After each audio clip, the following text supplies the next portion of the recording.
អ្នកទាំងអស់គ្នាធ្លាប់តែញ៉ាំជ្រក់ជើងមាន់មែនអត់ប៉ុន្តែអ្នកខ្លះចេះតែញ៉ាំទេតែអត់ចេះធ្វើទេត្រូវអត់អញ្ចឹងថ្ងៃនេះខ្ញុំនឹងបង្ហាញអ្នកទាំងអស់គ្នាពីរបៀបធ្វើជ្រក់ជើងមាន់អត់ឆ្អឹងហ្នឹងហើយគ្រឿងផ្សំជ្រក់ជើងមាន់អត់ឆ្អឹងហ្នឹងវាមានន័យច្រើនទេវាមានតែជើងមាន់អានេះជើងមាន់អត់ឆ្អឹងណាដែលគេយកឆ្អឹងចេញហើយបន្លែសម្រាប់ផ្ទាប់ជាមួយនឹងជើងមាន់មានដូចជាតសក់ការ៉ុតកូនស្វ័យបកកខ្ទឹមលីងជីរណានឹងថ្ងៃជាហ៊ានដំបងយកមកដាក់ជើងមាន់យើងនឹងស្ងោរទាំងអស់គ្នាជើងមាន់ហ្នឹងគឺវាឆ្អិនស្រាប់ហើយយើងគ្រាន់តែស្រោះទឹកក្តៅវាបន្តិចមកព្រោះខ្លាចវារលួយអញ្ចឹងណាទៅពេលញ៉ាំទៅវាអត់ឆ្ងាញ់អញ្ចឹងជាដំបូងយើងដាក់ដាំទឹកអញ្ចឹងមកហើយបង់ជាមួយនឹងគល់ស្លឹកគ្រៃរំដេងស្លឹកក្រូចសើចដើម្បីអីកាត់ក្លិនឆ្អាបពីជើងមាន់ហ្នឹងណាយើងរងចាំឲ្យទឹកពុះចាំយើងដាក់ជាមួយនឹងជើងមាន់យើងចូលយើងដាក់ជើងមាន់យើងចូលយើងទៅដាក់មកពុះបានហើយអ្នកទាំងអស់គ្នាព្រោះអីជើងមាន់ហ្នឹងវាឆ្អិនស្រាប់ហើយតែដាក់យូរវាផុយទៅញ៉ាំទៅអត់ឆ្ងាញ់វាអត់ស្វិតចឹងណារងចាំជើងមាន់ហ្នឹងពុះហើយចាំស្រង់វាដាក់ចូលទៅក្នុងទឹកកកដាក់ត្រាំជាមួយនឹងទឹកកកយើងហ្នឹងអញ្ចឹងពេលដែលយើងដាក់ត្រាំមួយទឹកកកហ្នឹងទៅវាធ្វើឲ្យជើងមាន់របស់យើងហ្នឹងវាស្វិតល្អអញ្ចឹងយើងមកធ្វើទឹកត្រីដំបូងយើងចាក់ជាមួយនឹងខ្ទឹមសខ្ទឹមក្រហមតមកចាក់ជាមួយនឹងទឹកក្រូចឆ្មារបស់យើងហើយចាក់ជាមួយស្ករសណាមកកូនចានចង្កឹះបែបនេះមកដាក់ជាមួយនឹងប៊ីចេងបន្តិចទឹកត្រីមួយកូនចានចង្កឹះនេះមកដាក់ជាមួយនឹងអំបិលបន្តិចបន្ទាប់មកចាប់ផ្ដើមក្លុករហូតដល់ល្បាយទាំងអស់ហ្នឹងចូលគ្នាតែមួយអញ្ចឹងណាបន្ទាប់ពីក្លុកហើយយើងទុកទឹកត្រីហ្នឹងមើលលើសិនតែយើងមកចាប់ដើមសំគ្រឿងចូលគ្នាតែមួយអញ្ចឹងដំបូងយើងចាក់ជាមួយទឹកត្រីដែលយើងបានកិនហើយហ្នឹងមកខ្ទឹមសយើងធ្វើចំណិតៗអញ្ចឹងមកម្ទេសពណ៌បៃតងតមកយើងចាក់ជាមួយនឹងការ៉ុតហើយដាក់លាយគ្នាអញ្ចឹងទៅចាំចាក់ជើងមាន់ចូលកូរវាទៅវិញទៅមកឲ្យចូលជាតិទៅរួចជាស្លាត់ហើយអ្នកទាំងអស់គ្នា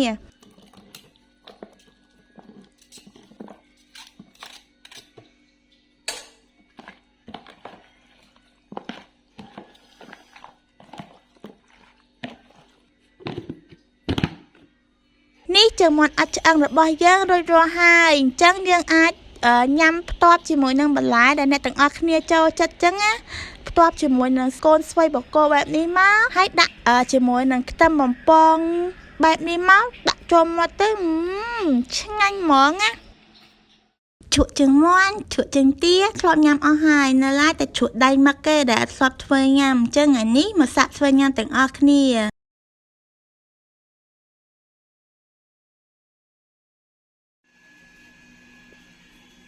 នឹងហើយដើម្បីធ្វើជ្រក់ដៃមឹកញ៉ាំបានយើងត្រូវមានគ្រឿងផ្សំដូចជាខ្ទឹមសម្ទេសក្រូចឆ្មាទឹកត្រីគល់ស្លឹកគ្រៃរំដេងជាមួយនឹងស្លឹកក្រូចសើចហើយតួឯករបស់យើងគឺដៃមឹកចាំបាក់ណា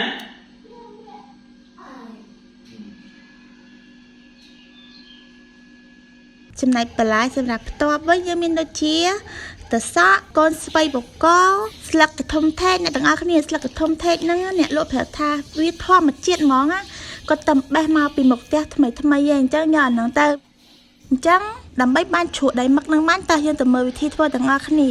នេះគឺជាគ្រឿងផ្សំដែលយើងធ្វើការចិតវាជាចំណិតតូចបែបនេះរួចរាល់ហើយអ្នកទាំងអស់គ្នាធ្វើការចិតដៃមឹកហ្នឹងជាដុំតូចកង់មកថ្នាំងដៃនេះមកហើយអាឡែងណាដែលវាដុំធំយើងធ្វើការវះវាជាពាក់កណ្ដាលអញ្ចឹងមកដើម្បីឲ្យវាចូលជាតិគ្នាអញ្ចឹងណា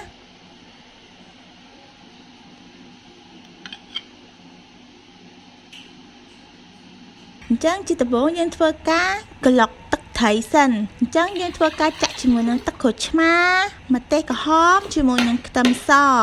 ចាក់ជាមួយនឹងទឹកត្រីមួយកូនចានចង្កឹះនេះមកដាក់ជាមួយនឹងស្ករសមួយកូនចានដែរប៉ុន្តែកុំដាក់ពេញពេកអ្នកទាំងអស់គ្នាបន្ទាប់មកដាក់ជាមួយនឹងអំបិលមួយស្លាបព្រាបាយហើយប៊ីចេងហ្នឹងមួយចុងស្លាបព្រាបាយមកបន្ទាប់មកយើងធ្វើការកិនវាអ្នកទាំងអស់គ្នាកិនរហូតដល់វាម៉ត់ធ្វើជាល្បាយទៅមួយចឹងណា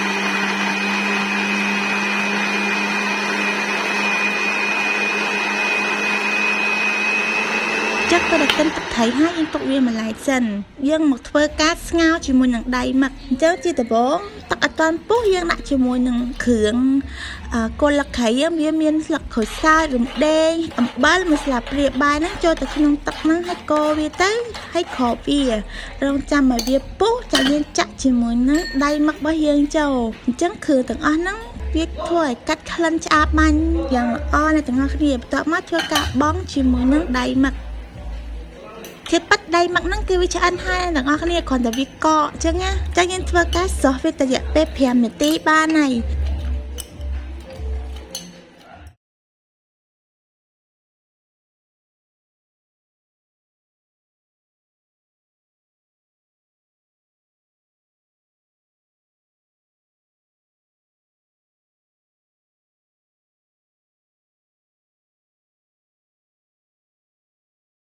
បន្ទាប់មកយើងធ្វើការលាយជាមួយនឹងដៃម៉ាក់ដែលយើងធ្វើការសោះជាមួយនឹងគល់លក្ខីលំដេងលក្ខូចសាច់នឹងហើយចាក់ចូលទៅក្នុងប្រអប់យើងបែបនេះមក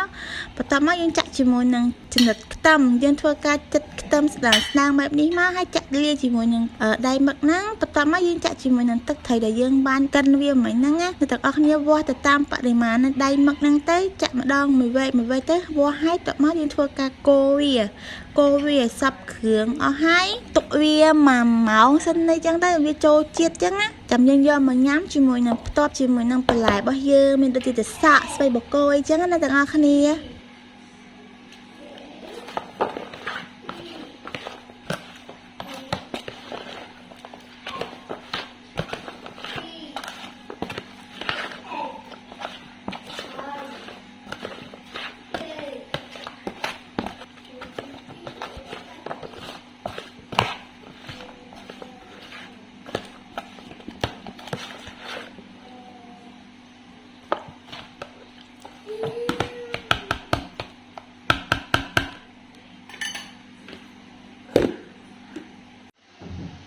នឹងហើយរួចរាល់អ្នកទាំងអស់គ្នានេះគឺជាជ្រក់ដៃម៉ាក់គឺវាងាយស្រួលធ្វើមែនទែនអ្នកទាំងអស់គ្នាអ្នកអាចចាស់ក៏អាចធ្វើបានដែរ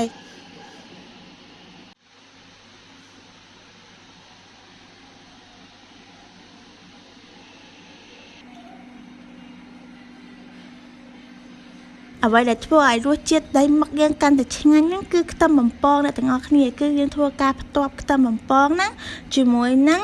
បន្លែកូនស្ពៃបកគោហ្នឹងអញ្ចឹងពេលដែលញ៉ាំទៅរសជាតិវាឆ្ងាញ់មែនទែនអ្នកទាំងអស់គ្នា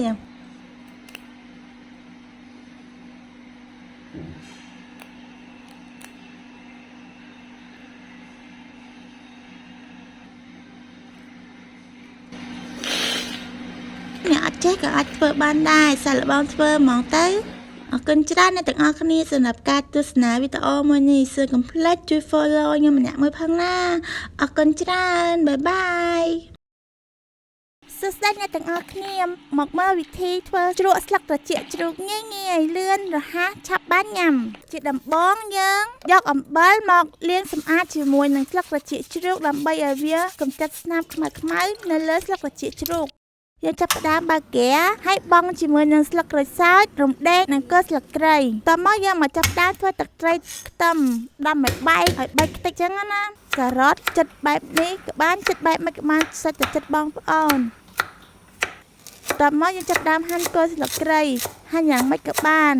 មានដូចជាម្ទេសពណ៌ក្រហមសម្រាប់បុកលាយជាមួយនឹងទឹកត្រីឯពណ៌បៃតងសម្រាប់ដាក់លម្អពេលស្លឹកត្រចៀកជ្រូកយើងឆ្អិនស្លឹកត្រចៀកជ្រូកយើងចាប់ផ្ដើមពុះហើយយើងលើកវាចុះហើយបិទហ្គាហឹងយើងចាប់ផ្ដើមបុកជាមួយនឹងខ្ទឹមសបន្ទាប់មកយើងដាក់ម្ទេសចូលបុករហូតដល់វាបែកចូលគ្នាបន្ទាប់មកទៀតយើងចាប់ផ្ដើមលាយជាមួយនឹងស្លឹកស្ករសអំបិលណូអត់មានអំបិលទេតោះមកយើងច្របល់ចូលគ្នាបែបនេះដើម្បីវាចូលគ្រឿងផ្សំបន្ទាប់មកយើងចាប់ផ្ដើមច្របាច់ក្រូចឆ្មានិងទឹកត្រីដាក់ចូលគ្នាកូរឲ្យវាសព្វដើម្បីឲ្យវាចូលជាតិបន្ទាប់ពីបុកហើយយើងចាប់ផ្ដើមដាក់ស្លឹកត្រចៀកជ្រូកដែលឆ្អិនស្រាប់នោះយកមកដាក់ចូលជាមួយនឹងទឹកត្រីដែលយើងបានបុកយើងចាប់ផ្ដើមដាក់គល់ស្លឹកគ្រៃការ៉ុតជីរណារួចហើយយើងច្របល់ចូលគ្នាជាការស្រេចនៅពេលនេះជ្រក់ត្រចៀកជ្រូករបស់យើងបានរួចរាល់ហើយបងប្អូនទាំងអស់គ្នាកុំភ្លេចណាដាក់មកយួរជាក់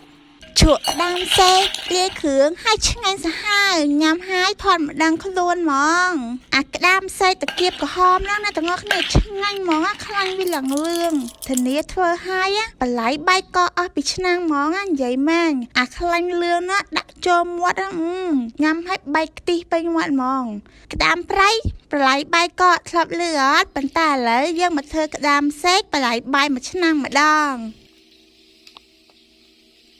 អ្នកទាំងអស់គ្នាទិញក្តាមសេកហ្នឹងណាមើលពីខាងក្រៅរូបរាងវាស្អាតមែនតែពេលដែលយើងដាក់ត្រាំទឹកលាងក៏មើលផុកកាហ្វេអីជាគ្នាហ្មងទឹកវាព្រោះអីវានៅជាមួយនឹងភក់ច្រាំណាម្ដុំឈើព្រៃកងកាងអញ្ចឹងអ្នកទាំងអស់គ្នាអញ្ចឹងយើងត្រូវការសម្អាតវាឲ្យបានស្អាតបំផុតតែមិនអញ្ចឹងទេគឺញ៉ាំទៅហៀកហុះហ្មងអញ្ចឹងយើងធ្វើការចាក់វាចូលទឹកទៅហើយលាងសម្អាតវាអ្នកទាំងអស់គ្នាលាងក្តាមនឹងជាមួយនឹងទឹកសូដាក៏បានអ្នកទាំងអស់គ្នាលាងជាមួយទឹកធម្មតាក៏បានដែរអ្នកទាំងអស់គ្នាកន្លែងនេះយើងត្រូវការបេះព្រុយវា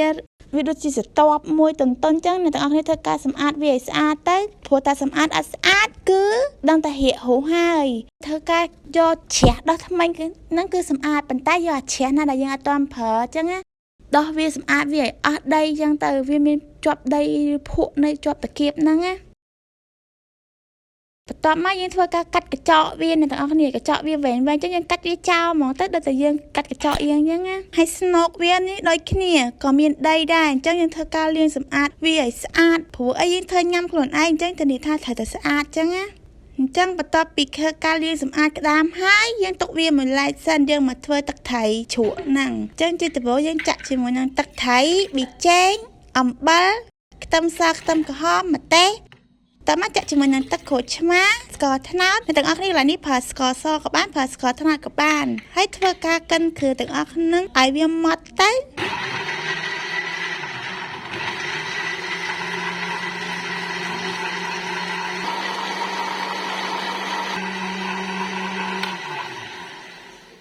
តើមកយើងមកជាមួយនឹងទឹកជ្រក់ក្តាមអ្នកទាំងអស់គ្នា